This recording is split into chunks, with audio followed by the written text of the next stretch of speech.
بسم اللہ الرحمن الرحیم۔ آج کے سبق میں نئے الفاظ یہ ہوں گے۔ نئے سبق کی روح اور جان یہی الفاظ ہوتے ہیں جو بورڈ پر ہم لکھتے ہیں۔ اگر ان الفاظ کو آدمی ذہن میں بٹھا لے تو آرام سے ان آیات کا ترجمہ ہو سکتا ہے۔ صرف یہی نہیں کہ یہ الفاظ ان 3 آیات میں آتے ہیں، یہ سینکڑوں اور ہزاروں دفعہ آئندہ بھی قرآن مجید میں دوسری آیات میں یہ الفاظ آئیں گے۔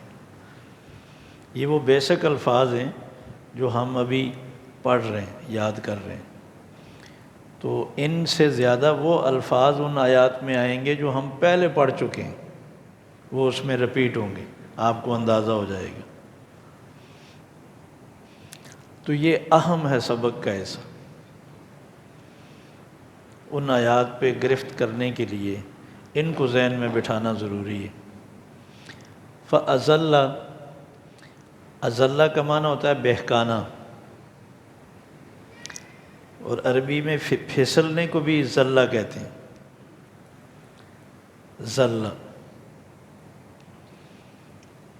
اس کے لیے وسوسہ کا لفظ بھی آتا ہے، بہکانا، وسوسہ ڈالنا۔ شیطان بہکانے کے لیے دل میں طرح طرح کے وسوسے خیالات ڈالتا ہے۔ یوسوس فی صدور الناس، آخری صورت میں آتا ہے یوسوس، شیطان وسوسے ڈالتا ہے، خیالات ڈالتا ہے، فی صدور، صدور صدر کی جمع ہے، صدر سینے کو کہتے ہیں، الناس لوگوں کے دلوں میں۔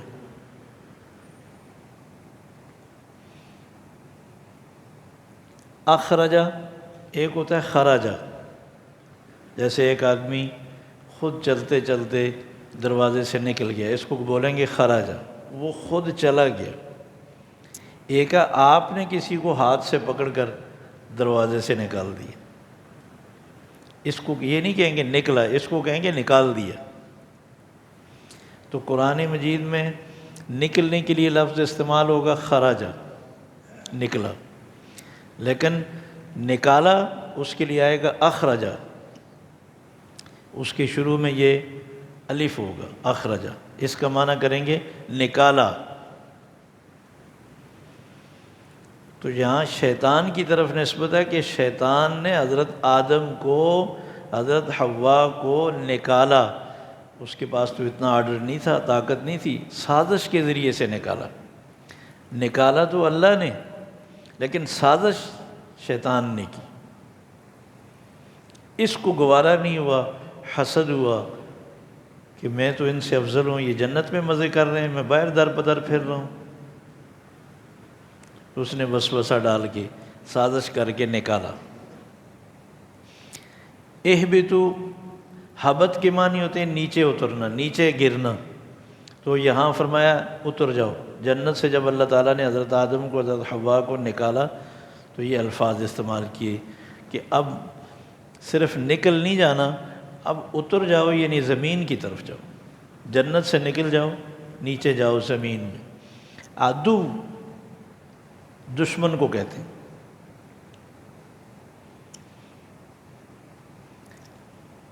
اعداء اس کی جمع آتی ہے، اعداء۔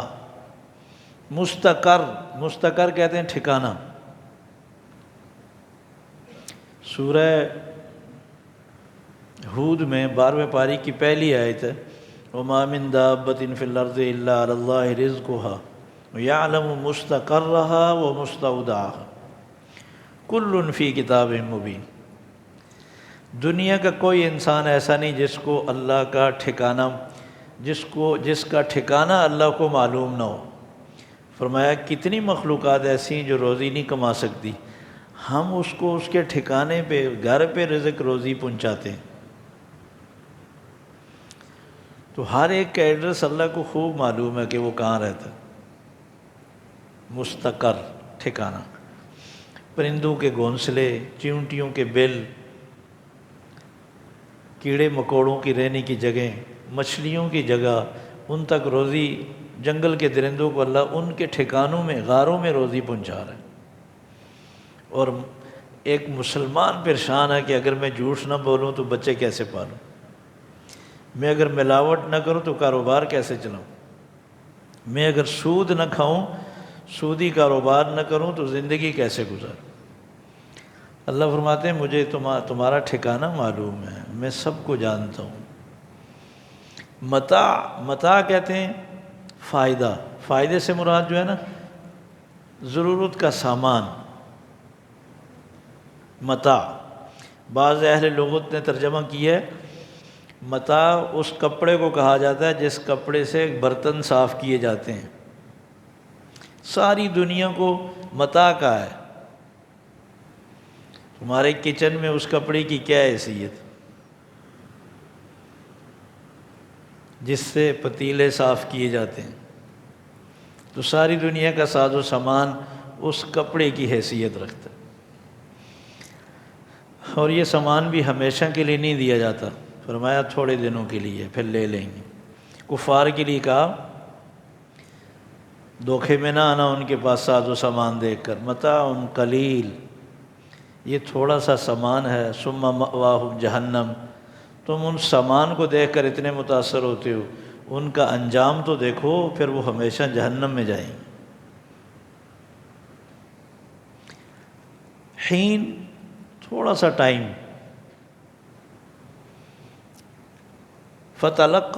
تلقا کے معنی ہے سیکھنا۔ آدم علیہ السلام نے اللہ سے کچھ الفاظ کلمات سیکھے، جب احساس ہوا کہ غلطی ہو گئی، اب توبہ کریں تو کیا الفاظ بولیں، تو اللہ نے خود سکھائے ہیں کہ مجھ سے یوں معافی مانگو، وہ کلمات وہ الفاظ سکھائے ہیں۔ اللہ نے جو الفاظ سکھائے پھر وہی دہراتے رہے، اس سے آدم علیہ السلام کی توبہ قبول ہوئی۔ اس پر ہم انشاءاللہ آیت میں بحث کریں گے۔ فتابہ، پھر آدم علیہ السلام کی توبہ اللہ نے قبول کی۔ یأتینکم، اب اللہ تعالیٰ پیغام دے رہے ہیں، دیکھو جاؤ دنیا میں، وہاں آباد رہو، میری طرف سے جب بھی کوئی پیغمبر، کوئی نبی، کوئی رسول ہدایت کا، زندگی گزارنے کا کوئی بھی حکم لائیں گے، جو بندہ اس حکم کی پیروی کرے گا وہ واپس جنت میں آ جائے گا۔ یہ جنت سے رخصت کرتے وقت اللہ تبارک و تعالیٰ نے فرمایا فکر نہیں کرو، اب جنت پہلے تو فری مل گئی تھی نا، اب اس شرط پر ملے گی کہ میرے حکم کی جو پیروی کرے گا وہ واپس آ جائے گا جنت میں، جو اس حکم کی پیروی نہیں کرے گا وہ پھر دوسری جگہ جائے گا۔ اما یأتینکم، وہ اما اس سے پہلے جو لفظ ہے وہ اف کے معنی میں ہے، اگر میرا حکم آیا تم میں سے کسی کے پاس، اس نے اتبع، پیروی کی، ہدایت کی، حکم کی، تو ولا خوف علیہم ولا هم یحزنون، وہ بے فکر رہے، اس پر نہ پیچھے والوں کا کوئی غم ہوگا، نہ آئندہ آنے والی کسی منزل کا کوئی خوف ہوگا، بے خوف و خطر پھر زندگی گزاریں، تم میرے پسندیدہ اور محبوب بن جاؤ گی۔ کذبوا، آخری آیت میں دو لفظ استعمال ہوئے ہیں، والذین کفروا وکذبوا۔ اچھا، کفرا اور کذبا، اگر آخر میں واو نہ ہو تو اس کا معنی ہوگا یہ کفر کرنے والا ایک بندہ ہے اور جھٹلانے والا ایک بندہ ہے۔ اگر اس کے بعد آخر میں واو بڑھا دیں نا تو یہ گرامر کی نشانی ہے، تو پھر اس کا معنی یہ ہوگا یہ کفر کرنے والا ایک نہیں ہے، کفروا بہت زیادہ ہیں، کذبوا یہ جھٹلانے والا ایک نہیں ہے، یہ واو بتا رہا ہے کہ بہت زیادہ ہے۔ والذین کفروا وکذبوا بآیاتنا، میری ان آیات کو جس نے انکار کیا، جھٹلایا، اولئک اصحاب النار ہم فیہا خالدون۔ یہ الفاظ سارے ہم نے پیچھے پڑھے، اولئک علی ھدی من ربہم، اولئک کا معنی ہے وہ سب جنہوں نے جھٹلایا، جنہوں نے انکار کیا۔ اصحاب النار آگ والے ہیں، جہنم والے ہیں۔ اچھا، جہنم میں کتنا عرصہ رہیں گے؟ ہم فیہا خالدون، وہ ہمیشہ رہیں گے۔ آیت کو، شرعی کسی حکم کو جھٹلانے والا، چاہے وہ مسلمان ہو یا غیر مسلمان ہو، وہ پھر جہنم سے نکلے گا نہیں۔ آئین پاکستان کی اگر ایک شک کا انکار کرنے والا غدار کہلاتا ہے تو قرآن مجید کی ایک آیت کا جھٹلانے والا بھی مسلمان نہیں، پر وہ غیر مسلم کہلاتا ہے۔ تو پھر ایسا آدمی دائرہ اسلام سے نکل جاتا ہے۔ اس لیے ایک ہے کسی شرعی حکم پہ عمل نہ کر سکنا، ایک ہے انکار کرنا۔ عمل نہ کرنے والے تو بہت ہیں، انکار کرنے والا کوئی نہیں ہوتا مسلمان۔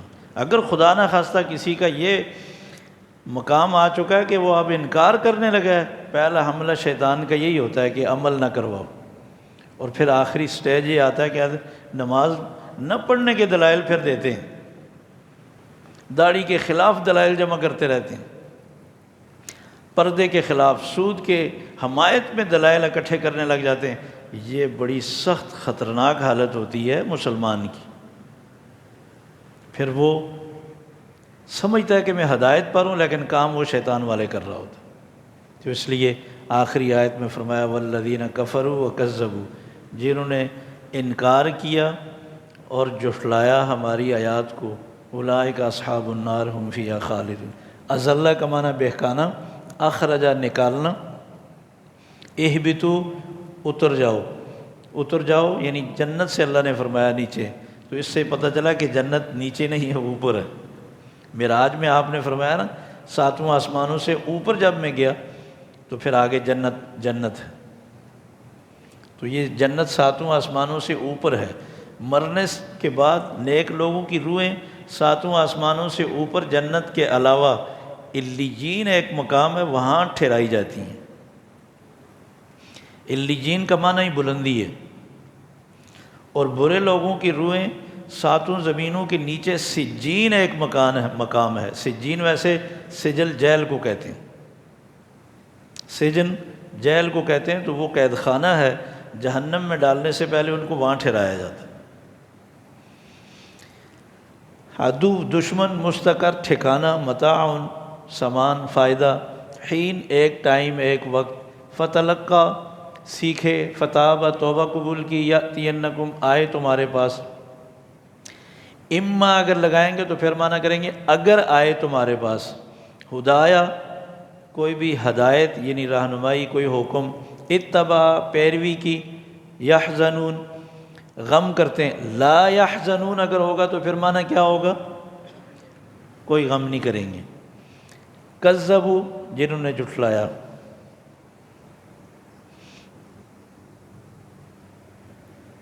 سورہ اعراف 8واں پارہ آیت نمبر 19 مل گئی؟ میں نے آپ کو بتایا نا کہ یہ الفاظ بار بار رپیٹ ہوتے ہیں۔ اب یہ آیت آپ پڑھیں گے، آپ کو اندازہ ہوگا کہ یہ الفاظ سورہ بقرہ کی آیت اور یہ کتنی ملتی جلتی ہے۔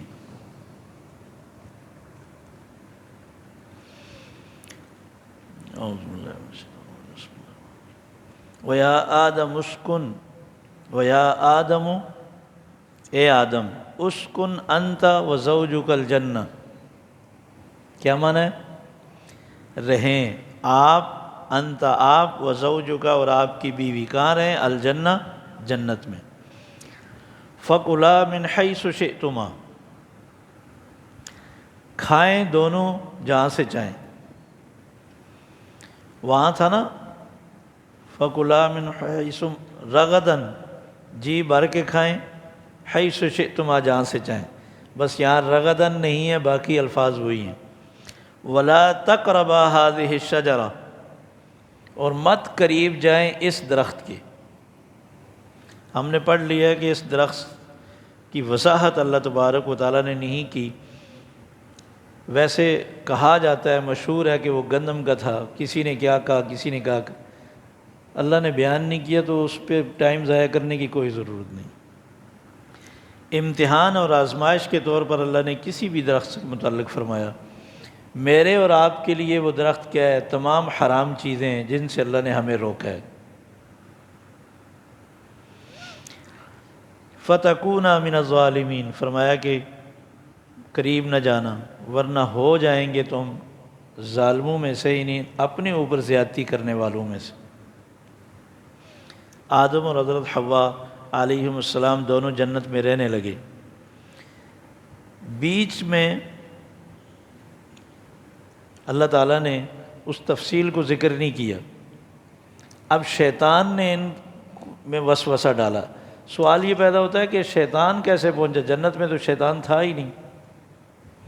جنت میں تو حضرت آدم علیہ السلام کو اور ان کی بیوی کو داخل کیا تھا، اور شیطان کو تو باہر نکال دیا تھا کہ جاؤ نکلو یہاں سے اگر تم سجدہ نہیں کرتے۔ یہ کیسے پہنچا؟ اس کی کوئی وضاحت اللہ نے نہیں فرمائی، رسول اکرم صلی اللہ علیہ وسلم نے بھی اس کی وضاحت نہیں فرمائی۔ کچھ نے کہا کہ شیطان جنت کے دروازے پہ جا کر اس نے باہر سے اشارہ کر کے اپنی طرف بلایا تو وہ گیٹ کے قریب آئے، یہ باہر ہی رہا، وہ اندر رہے، تو اس نے وسوسہ ڈالا وہاں سے۔ لیکن یہ اپنی طرف سے ایک تعویل ہے۔ شیطان اللہ کی رحمت جنت سے پہلے بھی محروم تھا، اب بھی محروم ہے، چونکہ جنت میں جس کو اللہ ایک دفعہ داخل کریں گے پھر نکالیں گے نہیں۔ تو شیطان نے باہر ہی سے وسوسہ ڈالا۔ فوسوسہ، وہاں ہم نے لفظ پڑھا نا ازلہ، اور یہاں لفظ کیا ہے؟ وسوسہ۔ فوسوس لہم الشیطان، شیطان نے وسوسہ ڈالا ان دونوں کے دل میں۔ کیوں؟ مقصد کیا تھا؟ لیبدی لہما، تاکہ کھل جائے، ظاہر ہو جائے ان دونوں کے لیے، ما ووری عنہما، ان کے جسم کا وہ حصہ جو چھپا ہوا ہے۔ ووریا کا معنی ہوتا ہے چھپایا گیا جو، اس سے مراد ستر ہے۔ ناف سے لے کر گھٹنوں کے نیچے تک یہ ستر مرد کا ہے، یہ حصہ کھولنا گناہ ہے، چاہے وہ کسی کھیل کے دوران کھولیں یا نہانے کے دوران کھولیں۔ نہانے سے مراد جو ہے جب آدمی کھلی جگہ نہ آ رہا ہو، تو یہ جسم کا حصہ کھولنا گناہ ہے۔ اور لوگ چھٹی کے دن اس حصے کو چھپانا جائز یعنی ضروری نہیں سمجھتے۔ چھوٹا سا نکر پہن کر وہ پھر رہے ہوتے ہیں، جی ناشتہ لے رہے ہیں، بازار میں جا رہے ہیں، گھر میں، محلے میں، گلی میں گھوم رہے ہیں، وہ بھائی آپ کا ستر کھلا ہوا ہے، محرم خواتین ہیں، غیر محرم خواتین ہیں، بچے ہیں، ان کے سامنے پھر رہے ہیں، چھوٹے نہیں، جوان اور بڑوں کا بھی یہی حال ہوتا ہے۔ میرا خیال یہ ہے، وہ یہ سمجھتے ہیں کہ اس جسم کا حصے کا کھلنا گناہ نہیں، ان کو بات معلوم نہیں ہے۔ پیار سے اگر سمجھایا جائے کہ بھئی شلوار پہنیں، اسی حالت میں کسی کے گھر مہمان جانا، کسی کے دروازے پہ جانا کتنی بری بات۔ اگلا پورا رکوع اسی کے متعلق ہے۔ رسول اکرم صلی اللہ علیہ وسلم نے ہمیں اتنی بات بتائی ہے کہ تھوڑی سی شلوار ٹخنوں سے اوپر کر دیں، اس میں تو 100 ہیلے بہانے تعویلیں ہم نکالتے ہیں، لیکن غیروں کی نکالی کرنے کے لیے ہم اس شلوار کو کہاں تک لے گئے، آدھی ران بھی ننگی ہے، کوئی احساس نہیں ہے۔ یہ ہماری تہذیب کا برا حال ہو چکا ہے، ہماری مسلمانوں کی تہذیب نہیں ہے۔ جس قوم کی تہذیب بدل جائے، مٹ جائے، مسخ ہو جائے، وہ قوم دنیا سے مٹ جاتی ہے۔ اب یہ اسلحہ کا دور نہیں ہے، یہ تہذیبوں کی جنگ چل رہی ہے۔ ہمارے نوجوانوں کا لباس، اگر ہماری بچیوں کا لباس یوں خراب ہوا نا، تو یہ مسلمانوں کی تہذیب سے مسلمان قوم مٹ جائے گی۔ اس پر ہمیں گہری نظر رکھنی چاہیے، پیار سے، محبت سے سمجھانا چاہیے بچوں کو۔ تو شیطان کا مقصد کیا تھا وہ اللہ تعالیٰ بتا رہے ہیں، لیبدیا، تاکہ کھل جائے، ظاہر ہو جائے، لہما، آدم اور حوا کے سامنے، ما ووریا، جسم کا وہ حصہ جو چھپایا گیا ہے، عنہما، ان دونوں سے۔ یہ کون سی جگہ؟ من سوآتہما، سوآتن شرمگاہ کو کہتے ہیں، سوآت یہ اس کی جمع ہے، اس سے مراد ستر ہے، شرمگاہیں۔ حدیث میں آتا ہے، ترمذی میں حدیث ہے، رسول اکرم صلی اللہ علیہ وسلم جب کپڑے پہنتے تو اللہ کا کیسے شکر ادا کرتے، الحمدللہ الذی کسانی ما ووری بہ، تمام تعریفیں شکر اس مالک کا جس نے مجھے یہ کپڑے پہنائے، جس سے میں اپنا جسم، اپنا ستر چھپاتا ہوں، وَأَتَجَمَّلُ بِهِ فِي حَيَاتِي، اور میں اس لباس اور کپڑوں کے ذریعے سے خوبصورتی حاصل کرتا ہوں۔ تو لباس کا دو مقصد ہیں، ایک تو ستر چھپانا، دوسرا اپنے آپ کو خوبصورت بنانا۔ یہ ہماری خوبصورتی کا ذریعہ بھی ہے۔ اتنی سی بات پر بھی رسول اکرم صلی اللہ علیہ وسلم شکر ادا کرتے۔ آپ کے پاس کتنے جوڑے تھے؟ مشکل سے ایک جوڑا تھا، اور ہمارے پاس کتنے ہیں؟ وہ کتنے قیمتی ہیں۔ کبھی ہم نے اس طرح کے الفاظ کے ساتھ اللہ کا شکر ادا کیا؟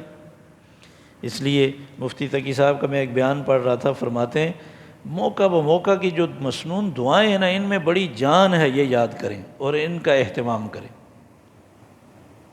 ہر نعمت کا شکر ہے۔ واش روم سے آپ آئے ہیں، اس کا بھی شکر ادا کریں، اللہ نے کتنی راحت دی ہے۔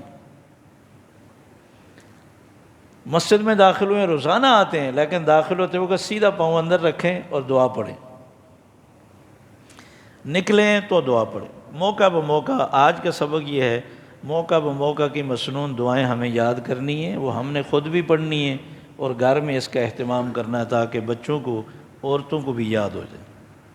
یہ ہماری زندگی میں بڑی کمی ہے، اللہ ہمیں عمل کی توفیق عطا فرمائے۔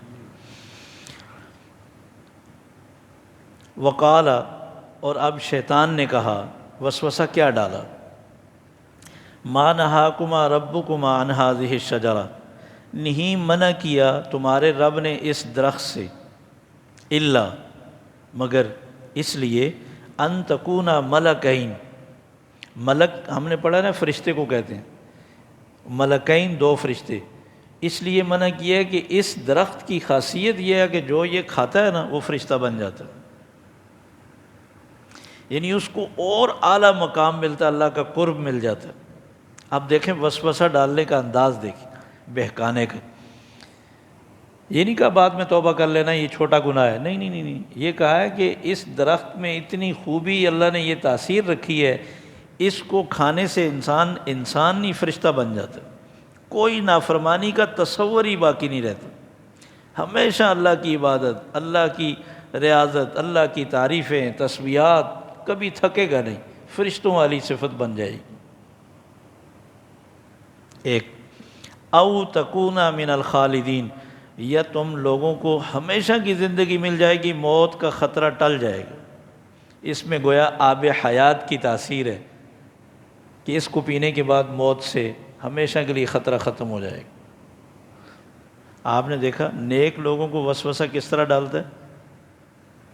نیک لوگوں کو شیطان یہ نہیں کہتا یہ گناہ ہے بعد میں معافی مانگ لینا، نیک لوگوں کو یہ بتاتا ہے کہ ارے تمہیں پتہ ہی نہیں، سب سے بڑی نیکی تو یہ ہے، اس سے یہ بڑی نیکی ہے، زیادہ ثواب ہے اس میں۔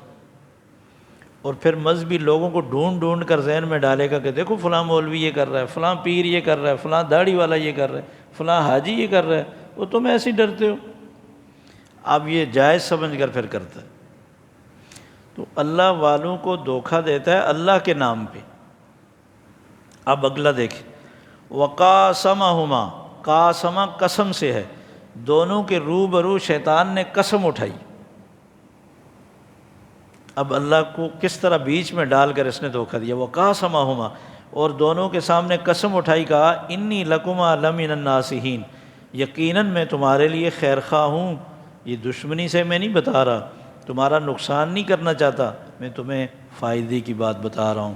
میں چونکہ عمر میں بڑا ہوں نا، یہ تو بہت پہلے سے چلا آ رہا تھا نا، آدم علیہ السلام سے تو عمر میں بہت بڑا ہے، تو مجھے زیادہ پتہ ہے، میں تمہیں خاص بات بتا رہا ہوں، میں پہلے سے آسمانوں پہ رہ رہا ہوں۔ اب یہاں سے دھوکہ کھا گئے۔ فدلاہما بغرور، ان کو دھوکے سے پھسلا کر اس درخت کے قریب لے آئے، غرور، دھوکے سے۔ فلما ذاق الشجرہ، فلما پڑھا نا ہم نے پیچھے، جب ذائقہ چکھ لیا ان دونوں نے درخت کو، بدت لہما، کھل گئی ان دونوں کے سامنے، سوآتہما، ان کی شرمگاہیں، خود بخود لباس جسم سے گر پڑا۔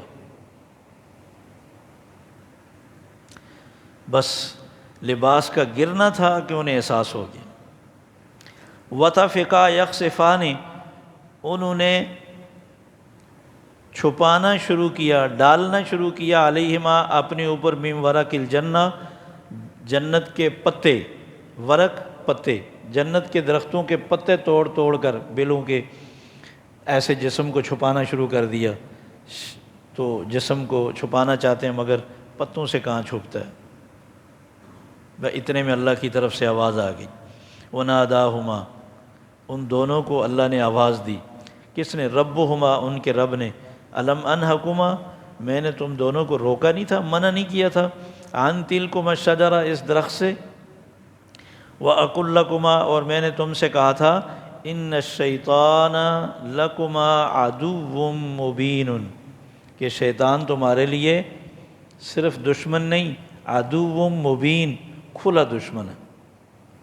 کیسے کھلا دشمن ہے؟ اس نے میری عزت کی قسم اٹھا کر یہاں کہا تھا مجھے کہ میں بہکاؤں گا۔ اللہ نہیں یا دشمن ہے،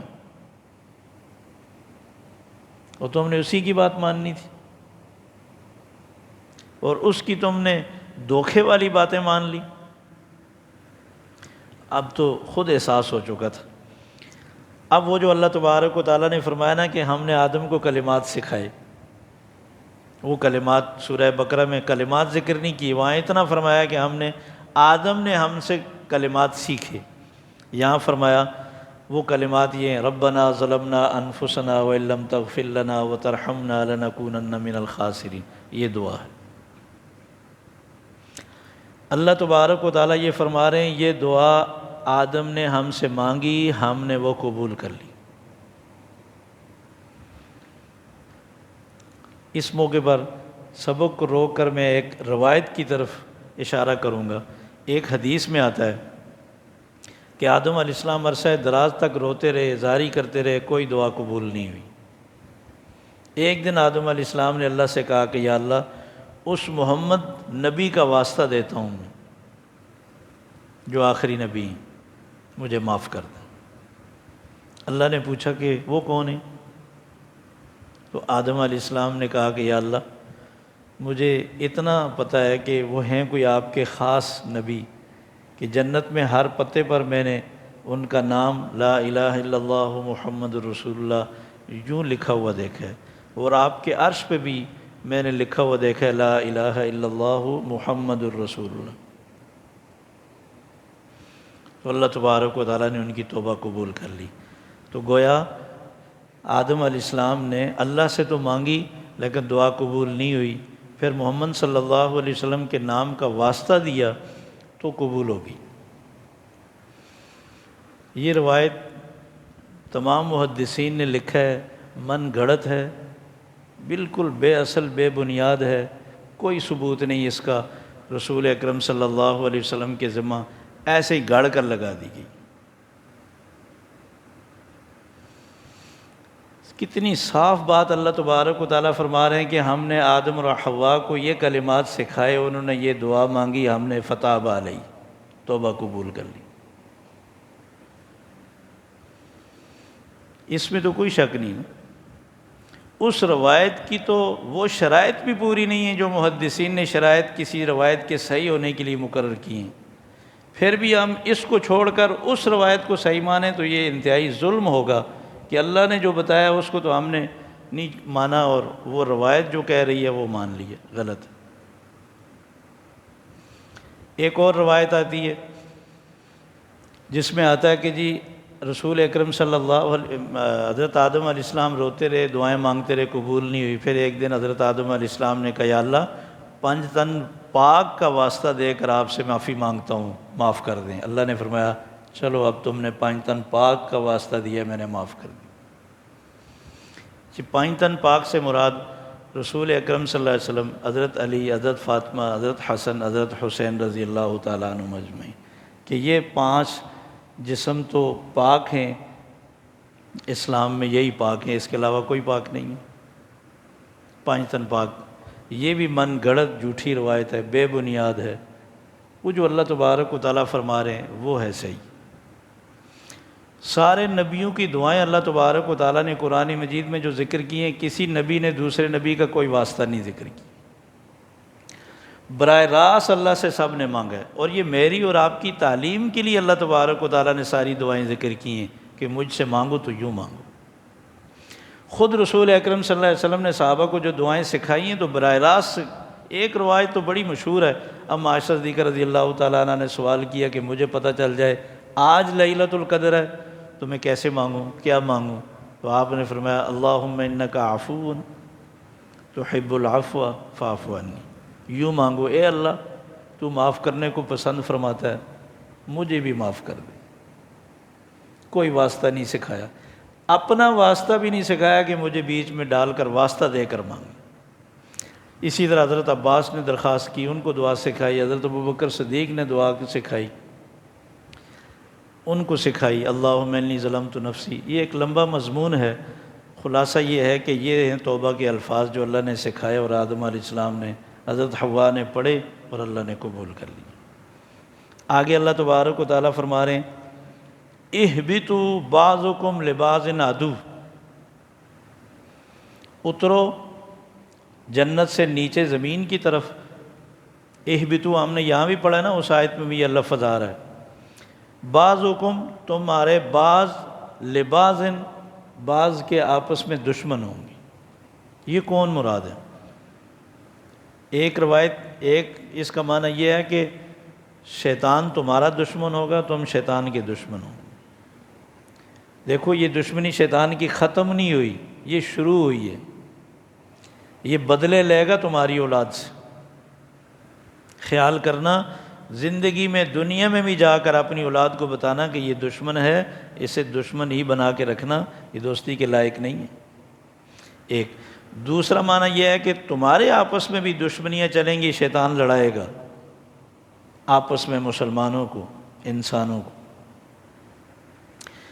وَلَكُمْ فِي الْأَرْضِ، اور تمہارے لیے فی الارض، یہ لفظ تو پہلے گزرا ہے نا، زمین میں، مستقر، کیا معنی ہے اس کا؟ ٹھکانہ ہے، رہنے کی جگہ ہے۔ وَمَتَاعٌ إِلَىٰ حِينٍ، اور ایک وقت تک کے لیے فائدہ اٹھانا ہے۔ تم زمین میں جاؤ، کاروبار کرو، روزی کماؤ، رہائشیں بناؤ، اپنی زمین پہ رہو، بس تمہارے لیے فائدہ اٹھانے کی اجازت ہے مگر ہماری ہدایات کے مطابق۔ قال فیہا تحیون، فرمایا کہ اس زمین میں تم نے زندگی بھی گزارنی ہے، وفیہا تموتون، اور پھر اس میں تم، یہ ملتا ہے اردو سے، وفیہا تموتون، اور پھر تم اس میں مر جاؤ گے۔ ومنہا تخرجون، اور پھر اسی زمین سے تمہیں نکالا جائے گا۔ سبحان اللہ۔ اگلے اس پورے رکوع میں اللہ تبارک و تعالیٰ نے فرمایا، آدم علیہ السلام کی اولاد کو نصیحت فرمائی کہ دیکھو شیطان تم پر بھی ایسے ہی حملہ کرے گا جیسے تمہارے ماں باپ پر حملہ کر کے ان کا لباس اس نے اتارا، تمہارا لباس بھی تم سے ایسے ہی چھینے گا۔ شیطان کا انسان پر سب سے پہلا حملہ جو ہوا ہے وہ لباس پر ہوا ہے، اور یہ آج بھی شیطان ہمیں معاف نہیں کرتا۔ اور پھر اللہ تبارک و تعالیٰ اس میں فرما رہے ہیں تم شیطان کو نہیں دیکھتے، جنات تم سے کھیلتے ہیں تمہیں ننگا کر کے۔ اس لیے رسول اکرم صلی اللہ علیہ وسلم جب واش روم میں داخل ہوتے نا، پہلے دعا پڑھ کے جاتے تھے جنات سے حفاظت کی۔ اللہم انی اعوذ بک من الخبث والخبائث۔ ایک تو جنات کی گندی جگہ پہ کفار جنات ٹھہرتے ہیں، یہ نقصان نہ پہنچائیں، اور دوسرا جب ہم اپنا جسم کھولیں گے تو پھر یہ مذاق اڑاتے ہیں، کھیلتے ہیں۔ کیا خوبصورت طریقے بتائے رسول اکرم صلی اللہ علیہ وسلم نے۔ تو فرمایا کہ جنات اگر اندر ہوں، اچانک ہم اندر داخل ہوں تو کسی پر پاؤں آ جائے تو یہ وہ دشمنی شروع ہو جاتی ہے۔ اور یہ یہاں تو واش روم میں باہر گندگی جگہوں پہ لوگ جو جاتے ہیں تو وہاں زیادہ پھر ان کے جسم پر چمٹ جاتے ہیں، تو اس لیے فرمایا یہ دعا پڑھ کر جاؤ، تمہاری جان محفوظ ہو جائے گی۔ تو ہم نے موقع بموقع کی جو مسنون دعائیں ہیں نا، اس کا اہتمام کرنا ہے۔ تو فرمایا کہ شیطان تمہارا لباس چھینے گا اور وہ تم سے کھیلے گا۔ فرمایا جو لوگ لباس کے اعتبار سے ننگے ہو جاتے ہیں وہ کہتے ہیں دیکھو ہم نے باپ دادا سے تو ایسے ہی لباس دیکھا ہے، کون کہتا ہے یہ غلط ہے؟ مشرکین مکہ ننگے طواف کرتے تھے، کہتے نئی نئی باتیں آ کر بتاتے ہوئے ہم نے تو اپنے باپ دادا کو یوں ہی ننگے طواف کرتے ہوئے دیکھا، ہم ایسے ہی کریں گے؟ واللہ امرنا بہذا، اور اللہ کا حکم بھی ایسے ہی ہے، میرے گھر کا طواف گناہگار کپڑوں میں نہیں کرو، پاک کپڑوں میں کرو یا ننگے ہو کر کرو۔ اللہ نے فرمایا ایسی بے حیائی کا حکم تو اللہ نے کبھی کسی کو نہیں دیا، تم کیسے جھوٹ بولتے ہو اللہ کی ذات پہ؟ تو خیر لباس کے معاملے میں ہمیں شرعی لباس اپنانا چاہیے۔ رسول اکرم صلی اللہ علیہ وسلم نے فرمایا قرب قیامت میں ایسی عورتیں لباس پہنیں گی، لباس پہن کر بھی ننگی ہوں گی، اتنا باریک لباس ہوگا یا اتنا چست ہوگا کہ پہننے کا کوئی فائدہ نہیں ہوگا۔ فرمایا ایسے لباس کی وجہ سے ان عورتوں پہ اللہ کی لعنت ہو۔ یہ میں سخت باتیں ضرور ہیں، مگر ہم سنیں گے تو ہم اس کا ازالہ کریں گے نا، ہم اصلاح کریں گے۔ میری وہ مائیں بہنیں بیٹیاں جن تک یہ میری بات پہنچے ناراض نہ ہوں، وہ اپنی غلطی پر اللہ سے معافی مانگیں اور اللہ کی رضا کی طرف بڑھیں، اللہ کی ناراضگی ہم بھول نہ لیں۔ اگر سر پہ چادر نہیں ہے اس کا بھی گناہ ہے۔ ہم فیشن کو نہ دیکھیں، ہم رسول اللہ صلی اللہ علیہ وسلم کی سنتوں کو دیکھیں۔ اللہ ہمیں عمل کی توفیق عطا فرمائے۔ اب سبق میں آ جائیں۔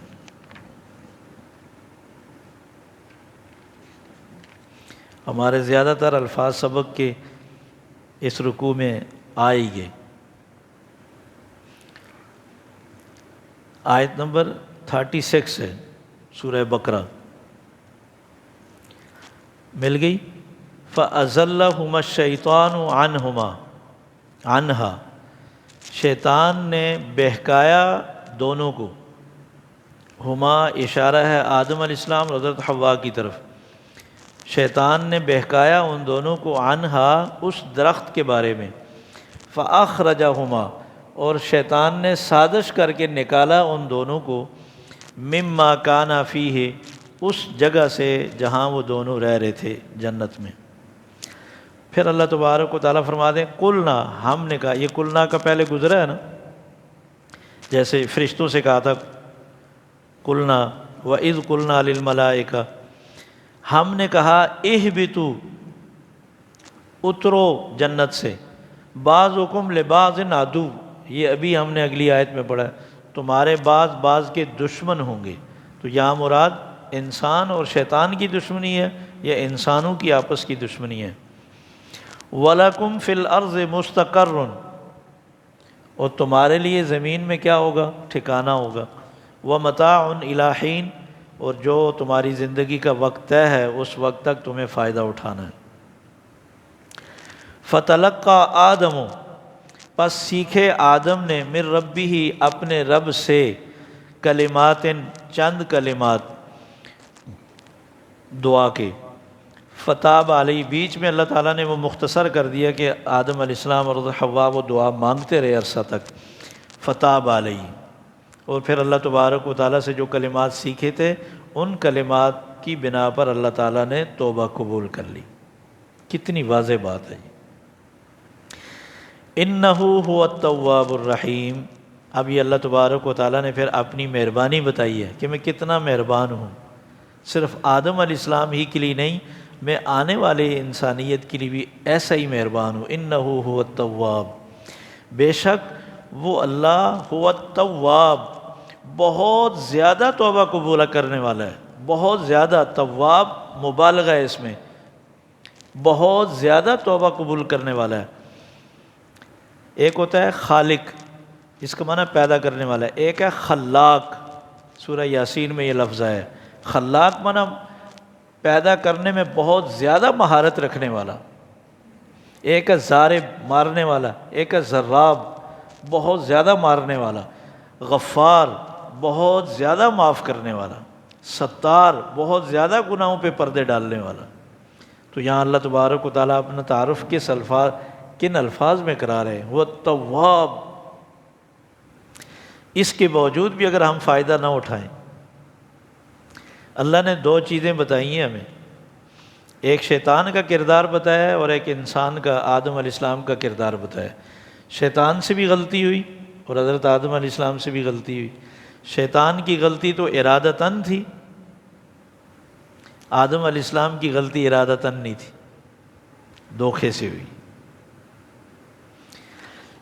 شیطان اپنی غلطی پہ ڈٹ گیا، اس نے قیاس آرائیاں شروع کر دی کہ میں افضل ہوں، میں بہتر ہوں، آدم مجھ سے درجے میں کم ہے۔ یہ ہے شیطان کا کردار، اپنے گناہ کو صحیح ثابت کرنے کی کوشش میں لگ جانا اور اس پہ ڈٹے رہنا، یہ شیطان کا کردار ہے۔ آدم علیہ السلام کا کردار کیا بتایا؟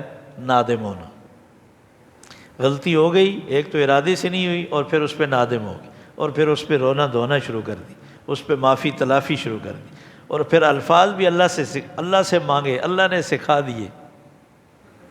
اور آدم علیہ السلام نے بار بار اللہ سے کہا، یا اللہ اگر تو نے معاف نہ کیا، رحم نہ کیا، میں نقصان میں پڑ جاؤں، معاف کر دے۔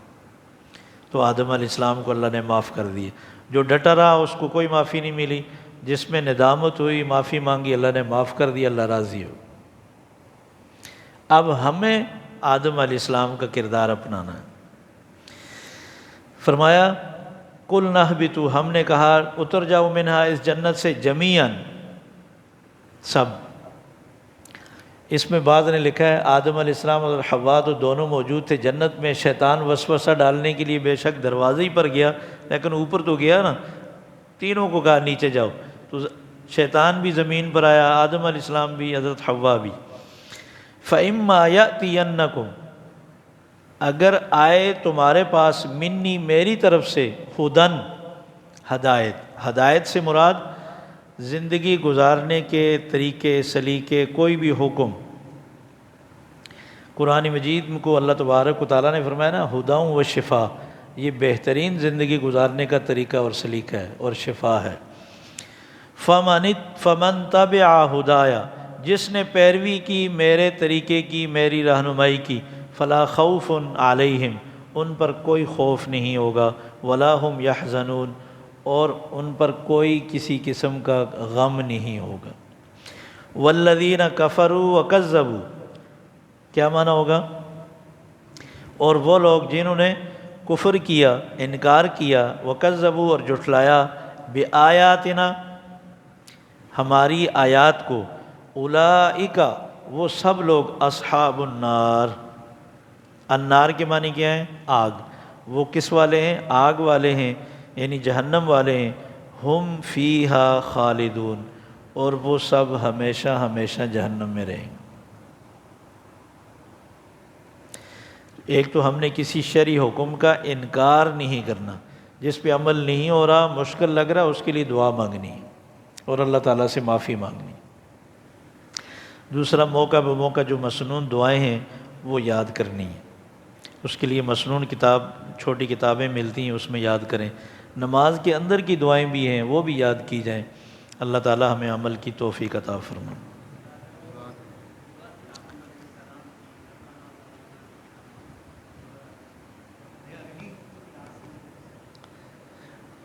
ربنا ظلمنا، جو آدم علیہ السلام نے حضرت حوا نے دعا مانگی ہے، تو ربنا ظلمنا انفسنا، اے اللہ، اے ہمارے پروردگار، ظلمنا، ہم نے زیادتی کی، انفسنا، اپنے اوپر،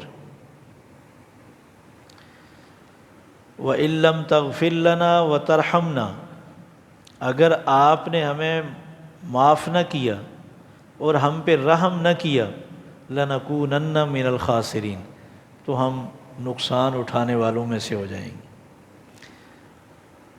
یہ دعا کے الفاظ مختصر ہیں مگر اتنے جامع ہیں کہ یہ آدم علیہ السلام کے لیے کافی تھی۔ ہم سارے نبیوں کی دعائیں مانگ کر بھی مطمئن نہیں ہوتے، کسی ایک دعا پر بھی نہیں ٹکتے۔ جم کر ایک دعا بھی مانگے نا وہ بہت ہے، مگر توجہ سے ہم 30-40 بھی مانگتے ہیں، پڑھتے ہیں، مانگتے نہیں ہیں۔ کسی نے بڑا خوب کہا، مانگنے کا طریقہ بھیک مانگنے والوں سے سیکھیں۔ 100% جس سے مانگ رہے ہوتے ہیں اس کا ارادہ نہیں ہوتا، دھتکار رہا ہوتا ہے، جاؤ جان چھوڑو، لیکن وہ لے کر چھوڑتے ہیں۔ وہ نہیں دیکھتے میری بےزتی ہو رہی ہے، توہین ہو رہی ہے، بندہ ناراض ہو رہا ہے، لپٹ جاتے ہیں۔ کیسے سخت دل سے والے سے بھی لے لیتے ہیں اور ہم کیسے سخی سے بھی نہیں لے سکتے۔ اللہ ہمیں صحیح سیکھنے کی، سمجھنے کی، عمل کی توفیق نصیب فرمائے۔ ربنا آتنا فی الدنیا حسنہ وفی الآخرۃ حسنہ وقنا عذاب النار۔ اے اللہ، جو کچھ پڑھا سنا، یا اللہ تو اپنی بارگاہ میں اسے قبول فرما لے، یا اللہ اس پر عمل کی توفیق عطا فرما، یا اللہ یہ تیرا فضل اور احسان ہے، تو نے اپنی کتاب سے ہمیں جوڑ دیا، یا اللہ تو اس کا فہم عطا فرما، یا اللہ ہمارے اندر اتنی حافظہ صلاحیت پیدا فرما، ہم اس کو مکمل سیکھیں اور سمجھیں اور عمل کریں، یا اللہ ہمیں اس کا شوق اور جذبہ نصیب فرما، یا اللہ موت تک اس پڑھنے پڑھانے پر استقامت نصیب فرما، اس کے تمام فضائل نصیب فرما، یا اللہ جو غلطیاں ہو چکی، شیطان نے ہمارا نقصان کیا، ہم اسے سمجھ نہیں سکے، یا اللہ تو ہم پر فضل فرما، شیطان کے وسوسوں سے، حملوں سے، یا اللہ اس کی شرارتوں سے ہماری حفاظت فرما، یا اللہ ہمیں کامل ہدایت عطا فرما، رسول اکرم صلی اللہ علیہ وسلم کی کامل پیروی اور اتباع نصیب فرما، یا اللہ ہمارا خاتمہ ایمان پر فرمانا۔ اللہم صلی وسلم علی محمد وآلہ واصحابہ اجمعین برحمتک یا ارحم الراحمین۔